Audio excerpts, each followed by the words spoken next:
بسم الله الرحمن الرحيم. الحمد لله الذي أنزل على عبده الكتاب ولم يجعل له عوجا قيما لينذر بأسا شديدا من لدنه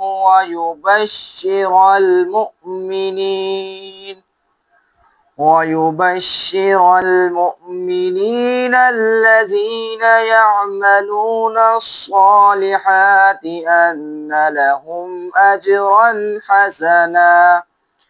ماكثين فيه أبدا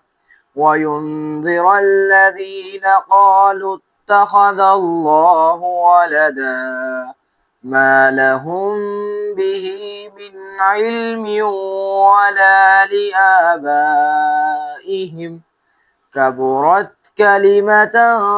تخرج من أفواههم إن يقولون إلا كذبا فلعلك باخع نفسك على آثارهم إن لم يؤمنوا بهذا الحديث أسفا إنا جعلنا ما على الأرض زينة لها لنبلوهم أيهم أحسن عملا وإنا لجاعلون ما عليها صعيدا جرزا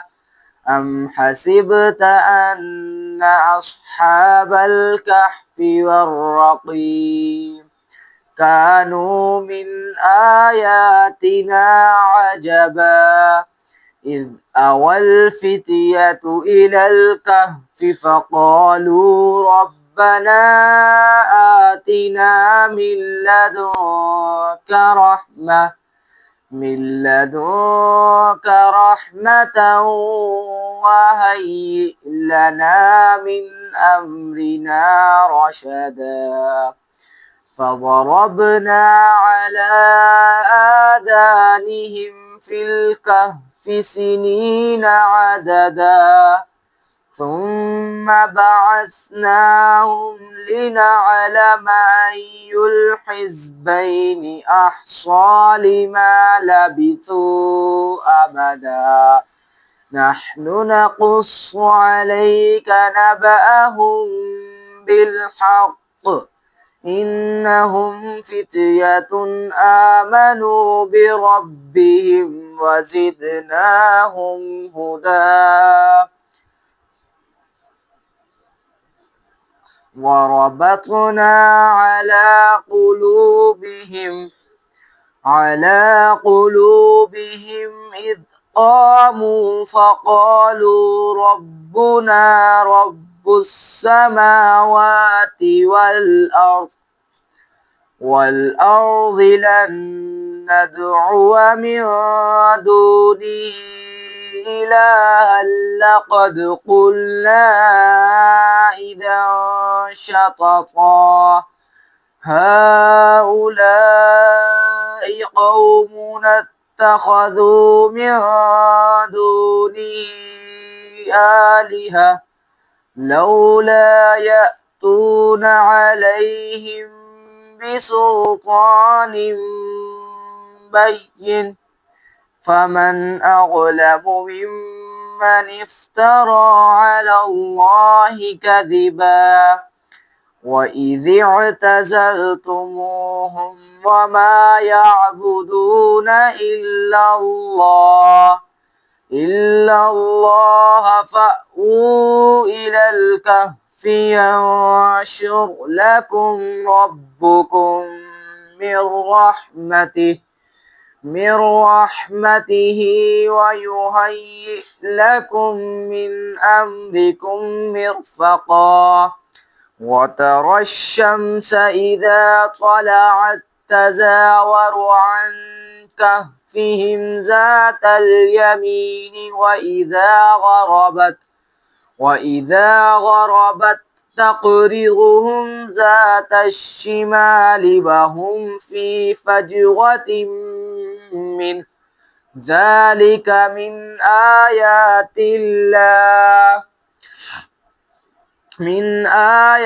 الله من يهد الله فهو المهتد ومن يضلل فلن تجد له وليا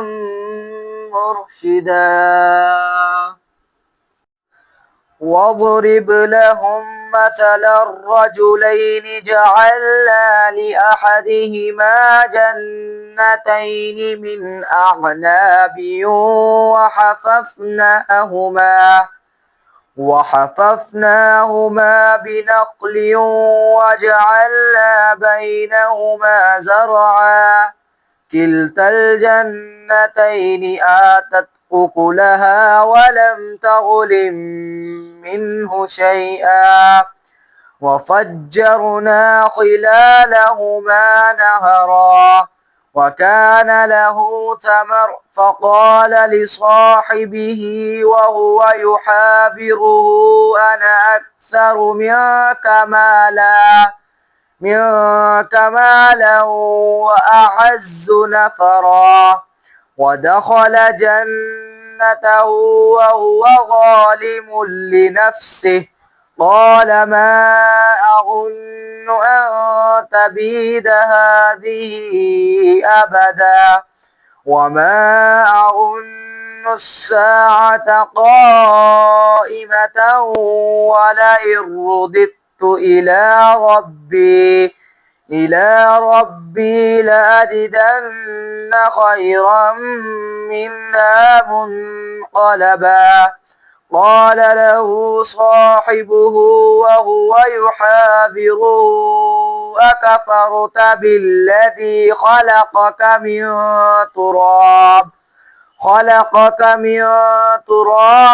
ثم من نطفة ثم سواك رجلا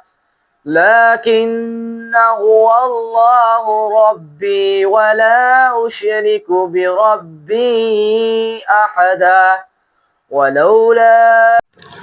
ولولا إذ دخلت جنتك قلت ما شاء الله لا قوة إلا بالله إن ترني أنا أقل منك مالا وولدا فعسى ربي أن يؤتيني خيرا من جنتك ويرسل عليها حسبانا من السماء فتصبح صعيدا زلقا أو يصبح ماؤها غورا فلن تستطيع له طلبا وأحيط بثمره فأصبح يقلب كفيه على ما أنفق فيها وهي خاوية على عروشها ويقول يا ليتني لم أشرك بربي أحدا ولم تكن له فئة ينصرونه من دون الله وما كان منتصرا هنالك الولاية لله الحق هو خير ثوابا وخير عقبا واضرب لهم مثل الحياة الدنيا كماء أنزلناه من السماء من السماء فاختلط به نبات الأرض فأصبح حشيما تذروه الرياح وكان الله على كل شيء مقتدرا. المال والبنون زينة الحياة الدنيا والباقيات الصالحات خير عند ربك ثوابا وخير أملا. ويوم نسير الجبال وترى الأرض بارغة وحشرناهم فلم نغادر منهم أحدا وعرضوا على ربك صفا لقد جئتمونا كما خلقناكم أول مرة بل زعمتم أن لن نجعل لكم موعدا. ووضع الكتاب فترى المجرمين مشفقين مما فيه ويقولون يا ويلتنا ما لهذا الكتاب لا يغادر صغيرة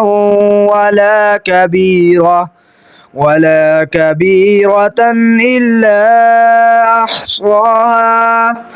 ووجدوا ما عملوا حاضرا ولا يظلم ربك أحدا. وإذ قلنا للملائكة اسجدوا لآدم فسجدوا إلا إبليس كان من الجن ففسق عن أمر ربه أفتتخذونه وذريته أولياء من دوني وهم لكم عدو بئس للظالمين بدلا. ما أشهدتهم خلق السماوات والأرض ولا خلق أنفسهم وما كنت متخذ المضلين عضدا. ويوم يقول نادوا شركائي الذين زعمتم فدعوهم فلم يستجيبوا لهم وجعلنا بينهم موبقا. ورأى المجرمون النار فظنوا أنهم مواقعوها ولم يجدوا عنها مصرفا. وتحسبهم أيقاظا وهم رقود ونقلبهم ذات اليمين وذات الشمال وكلبهم باسط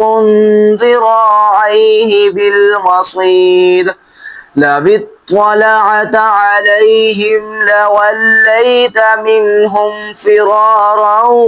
ولملئت منهم رعبا. وكذلك بعثناهم ليتساءلوا بينهم قال قائل منهم كم لبثتم قالوا لبثنا يوما أو بعض يوم قال ربكم أعلم بما لبثتم فابعثوا أحدكم بورقكم هذه إلى المدينة فلينظر أيها أزكى طعاما فليأتكم برزق منه وليتلطف ولا يشعرن بكم أحدا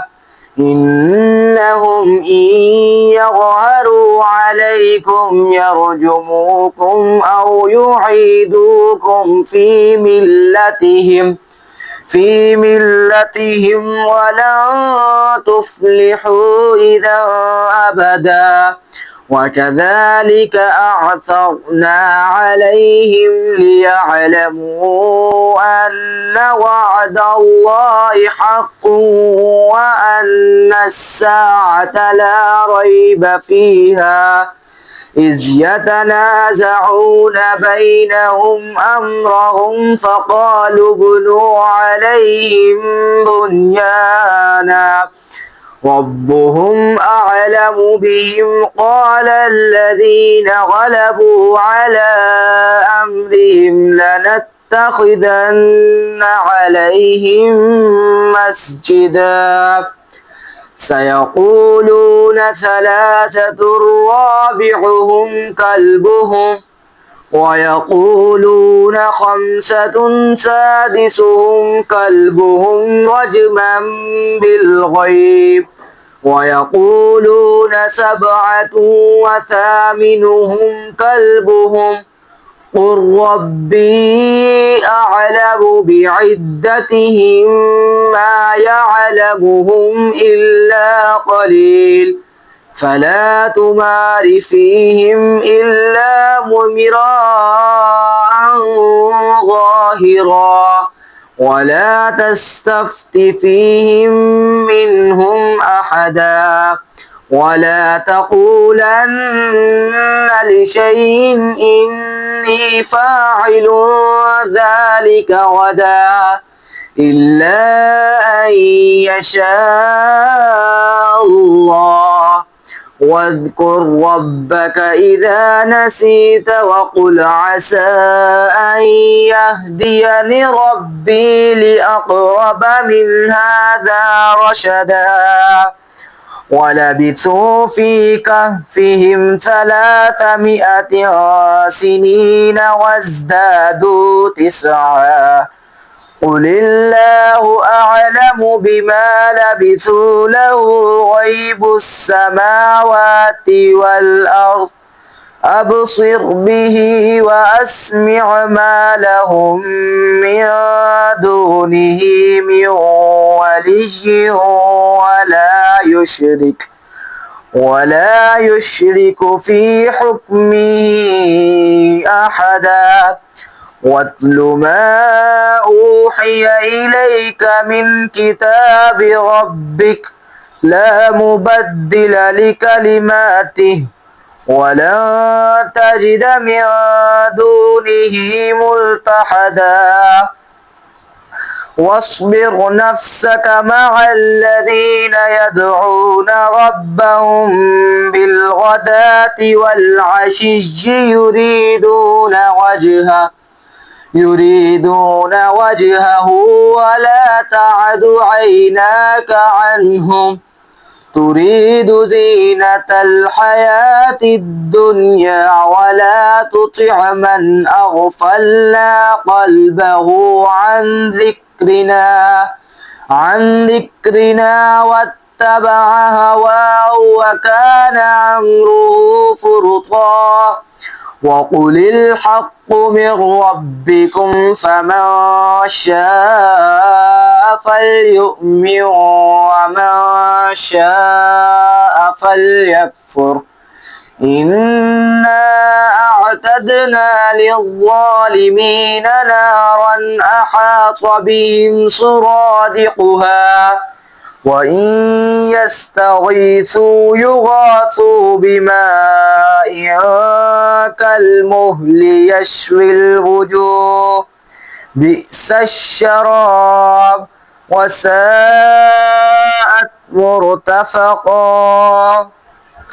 إن الذين آمنوا وعملوا الصالحات إنا لا نضيع أجر من أحسن عملا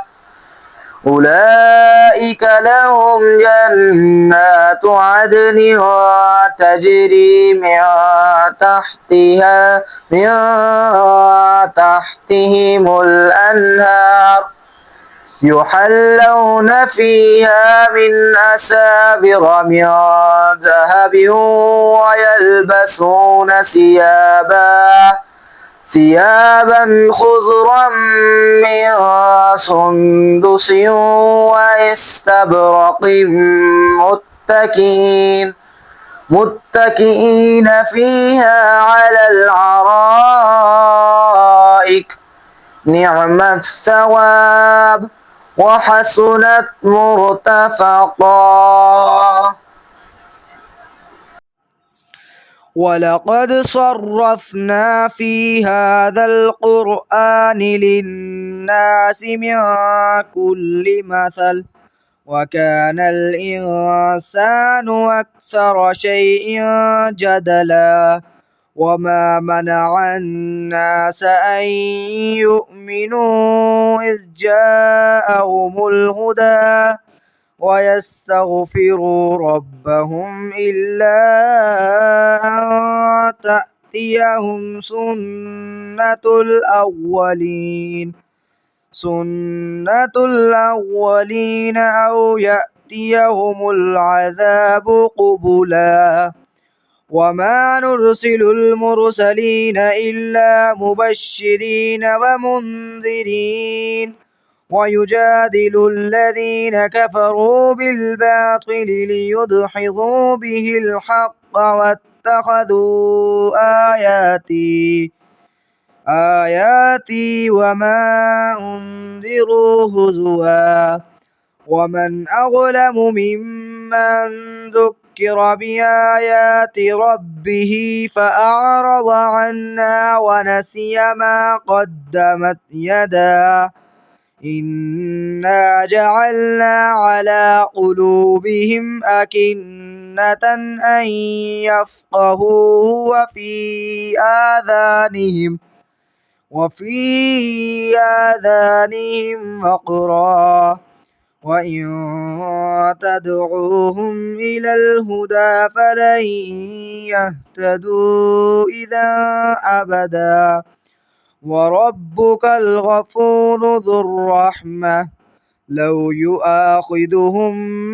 بما كسبوا لعجل لهم العذاب بل لهم موعد لن يجدوا من دونه موئلا وتلك القرى أهلكناهم لما ظلموا وجعلنا لمهلكهم موعدا وإذ قلنا موسى لفتاه لا أبرح حتى أبلغ مجمع البحرين أو أمضي حقبا فلما بلغ مجمع بينهما نسيا حوتهما فاتخذ سبيله في البحر سربا فلما جاوزه قال لفتاه آتنا غداءنا لقد لقينا من سفرنا هذا نصبا قال أرأيت إذ أوينا إلى الصخرة فإني نسيت الحوت وما أنسانيه إلا الشيطان أن أذكره واتخذ سبيله في البحر عجبا قال ذلك ما كنا نبغ فارتد على آثارهما قصصا فوجدا عبدا من عبادنا آتيناه رحمة من عندنا وعلمناه من لدنا علما قال له موسى هل أتبعك على أن تعلمني مما علمت رشدا قال إنك لن تستطيع معي صبرا وكيف تصبر على ما لم تحط به خبرا قال ستجدني إن شاء الله صابرا ولا أعصي لك أمرا قال فإن اتبعتني فلا تسألني عن شيء حتى أحدث لك منه ذكرا فانطلقا حتى إذا ركبا في السفينة خرقها قال أخرقتها لتغرق أهلها لقد جئت شيئا إمرا قال ألم أقل لك إنك لن تستطيع معي صبرا قال لا تؤاخذني بما نسيت ولا ترهقني من أمري عسرا فانطلقا حتى إذا لقيا غلاما فقتله قال أقتلت نفسا زكية بغير نفس لقد جئت شيئا نكرا قال ألم أقل لك إنك لن تستطيع معي صبرا قال إن سألتك عن شيء بعدها فلا تصاحبني قد بلغت من لدني عذرا فانطلقا حتى إذا أتيا أهل قرية استطعما أهلها فأبوا أن يضيفوهما فوجدا فيها جدارا يريد أن ينقض فأقامه قال لو شئت لاتخذت عليه أجرا قال هذا فراق بيني وبينك سأنبئك بتأويل ما لم تستطع عليه صبرا أما السفينة فكانت لمساكين يعملون في البحر فأردت أن أعيبها وكان وراءهم ملك يأخذ كل سفينة غصبا وأما الغلام فكان أبواه مؤمنين فخشينا أن يرهقهما طغيانا وكفرا فأردنا أن يبدلهما ربهما خيرا منه زكاة وأقرب رحما وأما الجدار فكان لغلامين يتيمين في المدينة وكان تحته كنز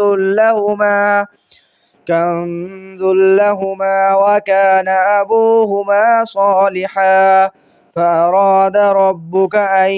يبلغا أشدهما ويستخرجا كنزهما رحمة من ربك وما فعلته عن أمري ذلك تأويل ما لم تستطع عليه صبرا ويسألونك عن ذي القرنين قل سأتلو عليكم منه ذكرا إنا مكنا له في الأرض وآتيناه من كل شيء سببا فأتبع سببا حتى إذا بلغ مغرب الشمس وجدها تغرب في عين حمئة ووجد عندها قوما قلنا يا ذا القرنين إما أن تعذب وإما أن تتخذ فيهم حسنا قال أما من ظلم فسوف نعذبه ثم يرد إلى ربه فيعذبه عذابا نكرا. وأما من آمن وعمل صالحا فله جزاء الحسنى وسنقول له من أمرنا يسرا. ثم أتبع سببا حتى إذا بلغ مطلع الشمس وجدها تطلع على قوم لم نجعل لهم من دونها سترا. كذلك وقد أحطنا بما لديه خبرا. ثم أتبع سببا حتى إذا بلغ بين السدين وجد من دونهما قوما لا يكادون يفقهون قولا. قالوا يا ذا القرنين إن يأجوج ومأجوج مفسدون في الأرض فهل نجعل لك خرجا على أن تجعل بيننا وبينهم سدا. قال ما مكني فيه ربي خير فأعينوني بقوة أجعل بينكم وبينهم ردما. آتوني زبر الحديد حتى إذا ساوى بين الصدفين قال انفخوا حتى إذا جعله نارا قال آتوني يفرغ عليه قطرا. فما استطاعوا أن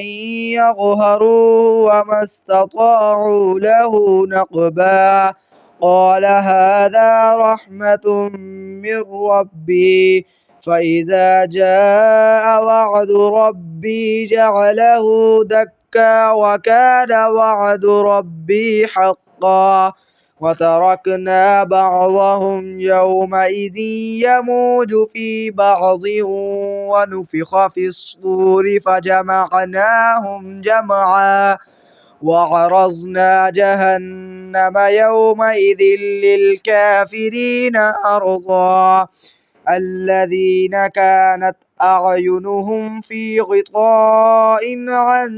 ذكري وكانوا لا يستطيعون سمعا. أفحسب الذين كفروا أن يتخذوا عبادي من دوني أولياء إنا أعتدنا جهنم للكافرين نزلا. قل هل ننبئكم بالأخسرين أعمالا الذين ضل سعيهم في الحياة الدنيا وهم يحسبون أنهم يحسنون صنعا. أولئك الذين كفروا بآيات ربهم ولقائه فحبطت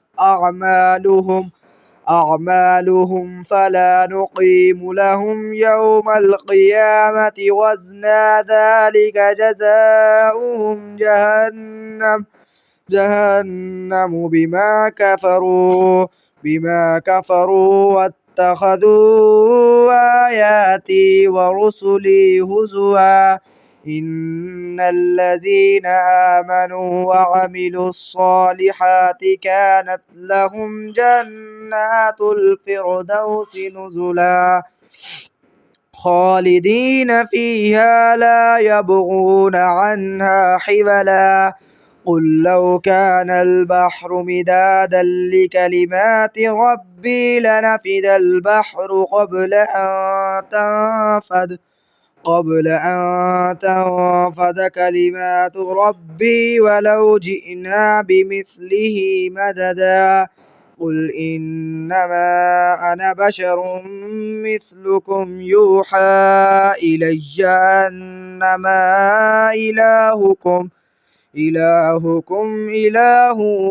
واحد. فمن